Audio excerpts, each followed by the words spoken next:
بسم الله الرحمن الرحيم الحمد لله وكفى والصلاة والسلام على الحبيب المصطفى صلى الله عليه وعلى آله وسلم تسليما كثيرا إن الله وملائكته يصلون على النبي يا أيها الذين آمنوا صلوا عليه وسلموا تسليما رب اشرح لي صدري ويسر لي أمري واحلل عقدة من لساني يفقه قولي إخواني أخواتي mes frères et sœurs أبنائي بناتي mes fils et mes filles أعدائي عدواتي mes ennemis et mes ennemis Assalamu alaikum wa rahmatullahi wa barakatuhu. Que la paix d'Allah subhanahu wa ta'ala, sa miséricorde et ses bénédictions soient sur vous, mes frères et sœurs bien-aimés en Allah, que j'aime en Allah.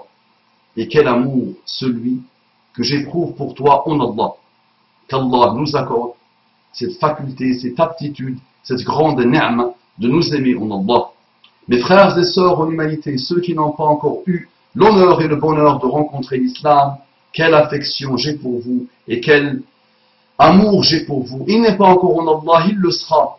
Déployez-vous sincèrement pour rencontrer Allah subhanahu wa ta'ala. Débarrassez-vous des a priori, débarrassez-vous de tout ce qu'on vous a inoculé et déployez-vous sincèrement. Qu'Allah vous accorde les délices infinies de la guidée islamique. Chacun de vous, musulmans et même les non-musulmans, savent que le musulman a l'obligation de dire au moins 17 fois par jour Surat al-Fatiha. Si Allah subhanahu wa ta'ala nous demande de répéter Surat al-Fatiha au minimum 17 fois par jour, souvent c'est des dizaines de fois, parce qu'on a les prières surrogatoires. Juste dans le cadre des prières obligatoires, c'est 17 fois. On ne compte pas les invocations. On ne compte pas les fois où on répète le Fatiha après les prières. On ne compte pas les fois où on répète le Fatiha au moment où on veut dormir, dans les actes dans les prières surrogatoires. Dans le Fatiha, il y a un verset. C'est toi seul que nous adorons et c'est toi seul dont nous implorons secours. Iyyaka na'budu wa iyyaka nasta'in. C'est toi seul que nous adorons et c'est toi seul dont nous implorons secours. Est-ce que tu as déjà médité sur cette parole ou est-ce que tu la répètes bêtement? Est-ce que tu as déjà médité sur cet oxygène que tu respires? Est-ce que tu as déjà médité sur les complexités infinies de ton corps, de la cellule de ton corps, juste la cellule de ton corps? Non, ça c'est le corps. Imagine l'âme. L'âme qu'Allah subhanahu wa ta'ala a façonnée, qui est un miracle parmi les miracles, non, qui est un très très très grand miracle. Il y a une notice qu'Allah seul connaît. Et Allah subhanahu wa ta'ala nous a demandé de faire des choses pour apaiser cette âme, pour élever notre âme, pour cheminer vers Allah subhanahu wa ta'ala, pour nous apaiser, pour atteindre et pour essayer d'atteindre la crainte révérentielle. La'allakum tattaqoun. La'allakum tattaqoun. Ainsi atteindrez-vous la piété. La'allakum tattaqoun. Iyyaka na'budu wa iyyaka nasta'in. Si tu te mets dans le lien, Iyyaka na'budu wa iyyaka nasta'in. Ça veut dire que tu dis tous les jours, c'est toi seul que nous adorons. Tu adores Allah seul. Tu n'adores pas le regard des autres. Tu ne vas pas être complexé parce que tu as un nez que tu n'aimes pas trop. Tu ne vas pas passer toute ta vie dans des opérations chirurgicales, la chirurgie satanique qui va te déformer jusqu'au bout du bout parce que tu adores l'autre. Tu ne vas pas faire des choses mauvaises pour plaire aux autres. Donc, ya akhi, est-ce que tu as bien intégré, est-ce que tu as bien compris ce que tu dis à Allah minimum 17 fois dans le deuxième pilier de l'islam qui est la salat? C'est toi seul que nous adorons. Est-ce que tu adores Allah? Est-ce que tu t'es posé déjà la question, est-ce que j'adore vraiment Allah? Si Allah me demande de répéter ça minimum 17 fois, c'est qu'il y a un intérêt vital pour mon âme. c'est qu'il y a un intérêt vital pour mon adoration, c'est qu'il y a un intérêt vital pour ma aqida, c'est qu'il y a un intérêt vital pour mon tawhid, c'est qu'il y a un intérêt vital dans mon comportement. Et pour mon comportement, s'il y a un intérêt vital pour mon apaisement, non? Iyyaka na'budu wa iyyaka nasta'in. Est-ce que tu adores Allah ou est-ce que tu t'adores toi?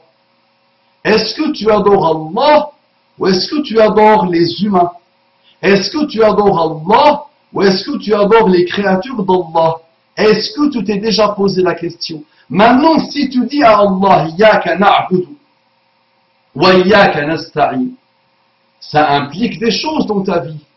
Est-ce que ces choses-là, tu as commencé à les voir dans ta vie? Est-ce que tu sens l'esprit coranique dans ta prière? Est-ce que tu sens l'esprit de l'islam, de la foi, de l'ihsan dans tes actes cultuels? Est-ce que tu sens ça dans ta relation avec les autres? Est-ce que tu sens Iyyaka na'budu wa iyyaka nasta'in dans ta relation avec toi-même? À qui tu demandes l'isti'ana?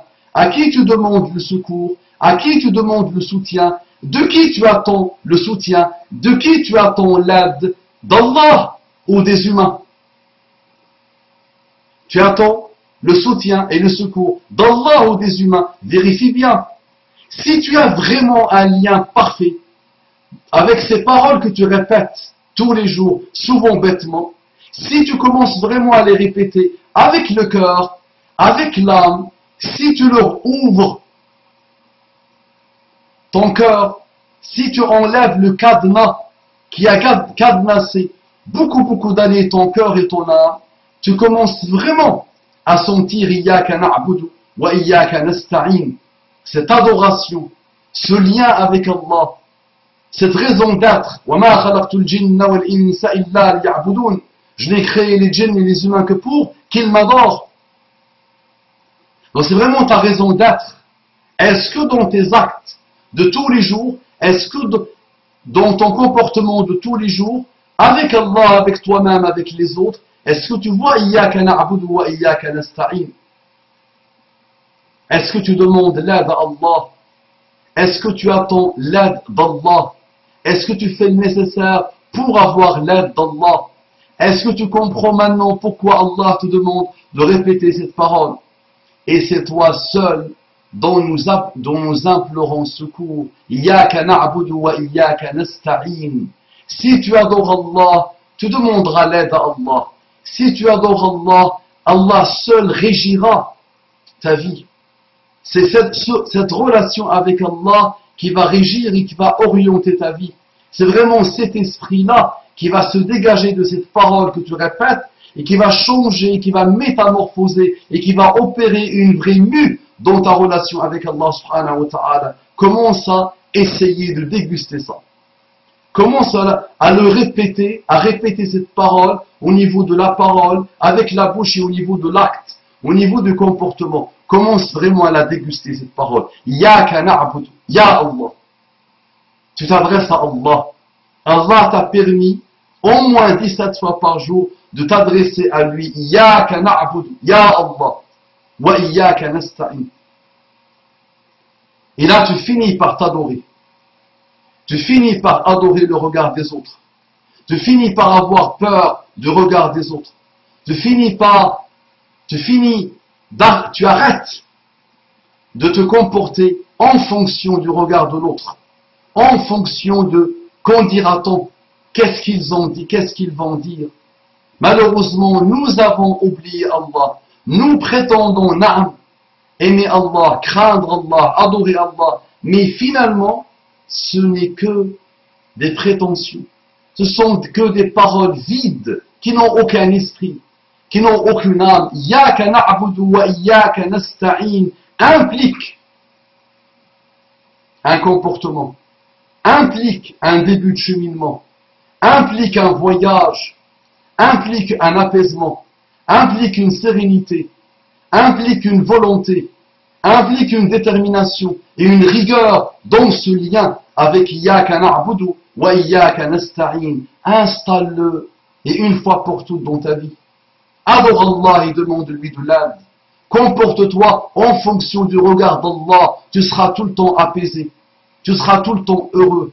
Tu n'auras plus de crainte et de mélancolie, d'affliction et de tristesse et de chagrin et de dépression et d'état dépressif et d'état suicidaire et intègre ça dans ta vie. Assalamu alaikum wa rahmatullahi wa barakatuh.